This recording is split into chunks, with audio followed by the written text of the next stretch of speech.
اور میں اپنے عالم دین کی کیا بات بیان کروں، خود اہل سنت عالم دین امام فخر الدین رازی کا جملہ آپ کی خدمت بیان کر رہا ہوں، اور میں نے خود دیکھا ہے ان کی کتاب میں، پھر آپ کی خدمت میں عرض کر رہا ہوں. سرچ کرنا چاہیں تو ابھی میں آپ کی خدمت میں عربی عبارت کو پیش کروں گا، اسے سرچ کیجیے گا.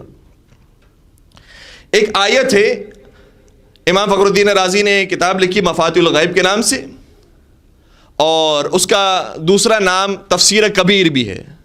ہمارے ہاں تفسیر کبیر کے نام سے بھی وہ معروف ہے. امام فخر الدین رازی نے تفسیر کبیر کے اندر اس نقطے کو بیان کیا. کوئی روایت نہیں پڑھ رہے، کوئی آیت نہیں بیان کر رہے ہیں، لیکن خود تجزیہ کر رہے ہیں فدق کے حالات کا. کہا کہ یہ جو روایت بیان کی ہے خلیفہ نے آ کر کہ نبی اکرم مجھ سے فرما کے گئے تھے، نحن معاشر الانبیاء لا نورث ما ترکنہ صدقہ، کہ ہم انبیاء کے گروہ وہ ہوتے ہیں جو کسی کو وارث نہیں بناتے، جو ہم چھوڑ کر جاتے ہیں وہ صدقہ ہوتا ہے. یہ حدیث کون بیان کر رہا ہے؟ یہ میراث رسول کی حدیث کون بیان کر رہا ہے؟ سب آپ جانتے ہیں، خلیفہ بیان کر رہا ہے. امام فخر الدین رازی نے بڑا خوبصورت جملہ کہا مسئلہ تو میراث کا ہے. آگے بیان کرتے ہیں عربی عبارت میں، یہ انہوں نے لکھا، ان المحتاج الى معرفت هذه المسألہ ما کان الا فاطمہ وعلی والعباس. فرمائے جو حکم شریعت یہ آ کر بیان کر رہے ہیں اور کہہ رہے ہیں حدیث رسول یہ ہے کہ رسول اللہ اپنی میراث چھوڑ کر نہیں جاتے ہیں، جو چھوڑ کر جاتے ہیں وہ صدقہ ہوتا ہے. کہ یہ اگر حدیث رسول اس سے رسول سے سنی تھی تو نعوذ باللہ رسول کے اوپر حرف آتا ہے کہ رسول اس مسئلہ شرعی کو ایسے شخص کو بیان کریں کہ جو ویسے ہی وارث نہیں بننے والا. رسول تبلیغ کرنے کے لیے آئے ہیں، رسول کس کو یہ حدیث بیان کریں گے، کس کو یہ مسئلہ شریعہ بیان کریں گے؟ چاہیے تھا کہ میراث کا یہ مسئلہ اگر بیان بھی کرنا ہے تو فاطمہ زہرا کو بیان کر کے جائیں جو وارث بننے والی ہیں، علی کو بیان کر کے جائیں جو وارث بن سکتے ہیں، عباس ان کے جو چچا ہوتے ہیں ان کو بیان کر کے جائیں کہ وہ شاید وارث بن سکتے ہیں. تو جو وارث بن سکتا تھا اسے یہ مسئلہ شریعت بیان کرنا چاہیے تھا، جو ویسے ہی وارث نہیں بن سکتا اسے کیوں بیان کر کے گئے ہیں؟ خود یہ جملہ بتا رہا ہے کہ یہ جھوٹی حدیث ہے جو اسی وقت گھڑی گئی.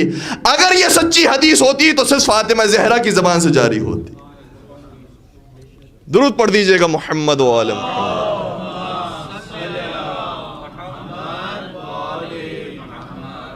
امام فخر الدین رازی کا تجزیہ ہے، اور یہ اس آیت کے ذیل کے اندر ہے، سورہ نساء کی آیت نمبر 11، للذکر مثل حظ الانثیین، کہ مرد کو ملتا ہے عورت کے 2 برابر جو میراث کے اندر حصہ ملتا ہے. اور پھر قرآن کریم نے واضح آیت سورہ نساء کے اندر موجود ہے. اور میں اپنے نوجوان دوستوں سے درخواست کروں گا کہ سورہ نساء کے ابتدائی حصوں کی ضرور تلاوت کیجیے ترجمے کے ساتھ. یتیم بچیوں کا ذکر ہے، یتیم لڑکیوں کا ذکر ہے، ان کے اوپر زمانے جاہلیت میں کیسے ظلم ڈھایا جاتا تھا، پورے واقعے کو بیان کیا گیا ہے خلاصتاً. اور اس کے بعد یہ آیت آئی، للرجال نصیب مما ترک الوالدان والاقربون وللنساء نصیب مما ترک الوالدان والاقربون مما قل منه او کثر نصیبا مفروضا. قرآن کریم یہ کہتا ہے کہ مردوں کے لیے بھی وہ ترکہ ہے اور وہ میراث ہے کہ جو ان کے والدین نے اور ان کے رشتہ داروں نے چھوڑی ہے.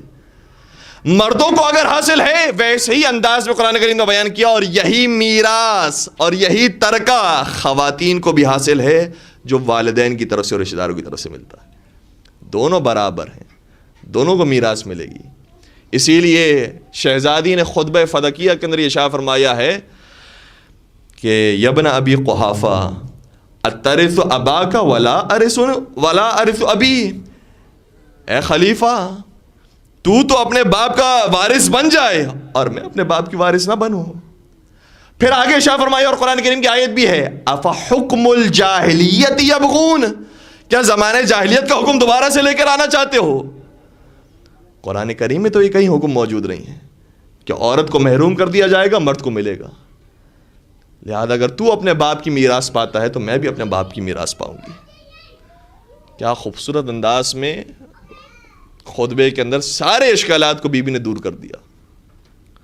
اور جو لوگ یہ کہتے ہیں کہ فدق جو ہے وہ اتنا بڑا ایشو نہیں تھا، یہ یہاں کے مولویوں نے بڑھا دیا ہے، شیعوں نے بڑھا دیا ہے، ورنہ تو یہ 2-4 درخت کی بات تھی. تو پہلی بات تو یہ ہے کہ 2-4 درخت کی بات بھی نہیں ہے. خود روایات کے اندر موجود ہے کہ اس کی آمدنی کتنی تھی.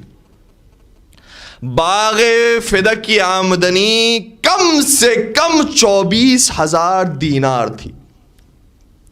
دینار کہا جاتا ہے سونے کے سکے کو, اور ایک سونے کا سکہ میں پاکستانی قیمت کے حساب سے اگر بیان کروں تو کم از کم 1 لاکھ روپے کا ہے. 24 نہیں, 24,000 دینار اس کی آمدنی تھی. اب پتہ چلا کہ فدق پر کیوں قبضہ کیا تھا. اور یہ کم سے کم ہے. روایت میں زیادہ سے زیادہ تعداد بھی بیان ہوئی ہے کہ زیادہ سے زیادہ باغ فدق کی آمدنی 70,000 دینار تھی. دینار سونے کے سکے, 70,000 سونے کے سکے. لیکن جب تک بی بی کے ہاتھوں میں تھیں, بی بی ہمیشہ غریبوں میں فقراء میں تقسیم کیا کرتی تھی.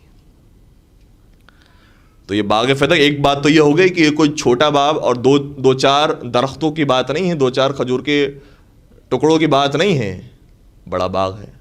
دوسری بات یہ ہے کہ اصل باغ کی بات ہی نہیں ہے. خود آپ کی روایات یہ کہتی ہیں, تاریخ ہمیں بتاتی ہے کہ کوئی اہمیت رکھتا ہے باغ فدق. کیوں اہمیت رکھتا ہے؟ اس لیے کیونکہ پہلے نے آ کر اسے غصب کیا ہے, تو پھر بعد کے خلیفہ نے آ کر اسے واپس بھی کیا ہے.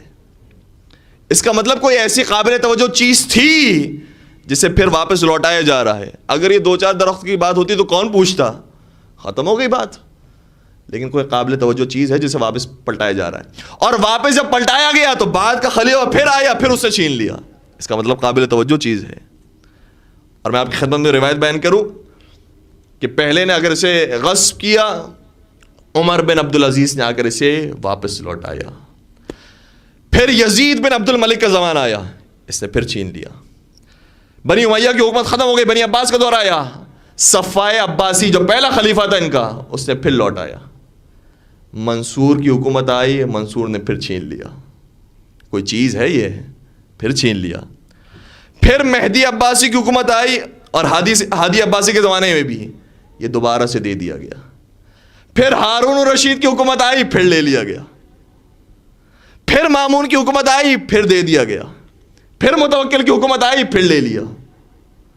اور پھر مستنصر اور بعد کے آنے والے حکمرانوں کی حکومت آئی, انہوں نے دیا, اور پھر اس کے بارے میں روایت خاموش ہے کہ پھر کیا ہوا. اس کا مطلب یہ ہوا کہ کوئی قابل توجہ چیز ہے جس پر خلفاء کی نظر ہے کہ بار بار اسے چھینتے ہیں, اور کوئی حالات ایسے پیدا ہو جاتے ہیں کہ پھر انہیں لوٹانا پڑتی ہے. اس کا مطلب کوئی قابل توجہ چیز ہے.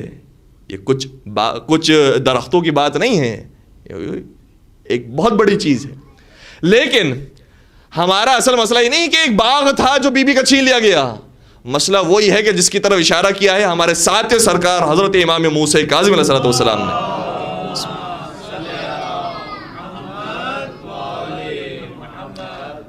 دو روایتیں ہیں. ایک روایت کے اندر یہ کہ ہارون الرشید نے, اکثر روایت کے اندر یہی کہ ہارون الرشید نے امام کو بلایا, اور بعض روایتیں کہتی ہیں کہ مہدی عباسی کے زمانے میں پیش آیا.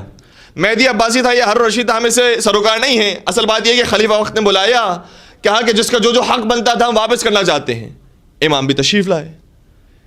جب امام تشریف لائے تو اس سے سوال کیا کہ آپ بتائیے کہ باغ فدق کہاں پر ہے, اس کی حدود کو آپ معین کر دیجئے, میں آپ کو واپس کر دیتا ہوں. امام نے فرمایا اگر میں نے اس کی حدود کو بیان کرنا شروع کیا تو مجھے یقین ہے تو واپس نہیں کرے گا. عرض کرنے لگا کیسے واپس نہیں کروں گا, آپ بتائیے کہاں سے کہاں تک ہے, میں ضرور واپس کروں گا آپ کو. اب سنیے گا امام نے کیا جواب دیا. مجھے بتائیے فدق کہاں پر ہے؟ مدینے کے قریب ہی ہے نا ایک باغ, مدینے کے قریب. آپ سمجھ لیجئے پورا مدینہ, مدینے کے قریب ایک جگہ. جب امام نے بیان کرنا شروع کیا کہ فدق کی حدود کیا ہیں, تو امام نے فرمایا فدق کی ایک حد ملتی ہے یمن سے, دوسری حد ملتی ہے افغانستان سے, سمرقند سے, تیسری حد ملتی ہے آذربائیجان سے, چوتھی حد ملتی ہے افریقہ سے. ہارون رشید اپنے مقام سے کھڑا ہوا, کہا پھر آپ ہی آ کر بیٹھ جائیے. آپ نے جو حدود بیان کی ہے وہ تو پوری حکومت کو شامل کر رہی ہے. کیا مطلب میں آپ کو پوری حکومت دے دوں؟ امام نے فرمایا میں نے کہا تھا اگر میں نے فدق کی حدود کو بیان کیا تو واپس نہیں کرے گا. تو ہمارے سارے ائمہ جانتے ہیں اور یہ ہمیں درس دے رہے ہیں کہ کوئی ایک باغ کی بات نہیں ہے، یہ تو باغ ایک قدم تھا خلافت تک، لوگوں تک بات منتقل کرنے کے لیے کہ انہوں نے اتنے واضح حق کو ہم سے چھین لیا. اگر یہ واضح حق بھی نہیں دیتے ہیں تو یہ خلافت کیا دیں گے؟ جب باغ فدق ہی کو چھین لیا جس کے بارے میں اس قدر پیغمبر اکرم تاکید فرما کے گئے تھے، تحریر موجود تھی، گواہ موجود تھے، جب یہ واپس کرنے کے لیے تیار نہیں ہیں تو یہ پوری خلافت اور حکومت کیا واپس کریں گے؟ اس لیے ہمارے ائمہ علیہ السلام نے باغ فدق یہ ایک استعارہ ہے، ایک سمبل ہے حکومت کے لیے، اور اس فدق کو ہمیں باقی رکھنا ہے، بیان کرتے رہنا چاہیے تاکہ پتہ چلے کہ کون غاصبین فدق ہیں اور کون غاصبین حکومت ہے. درود پڑھ دیجیے گا محمد و آل محمد.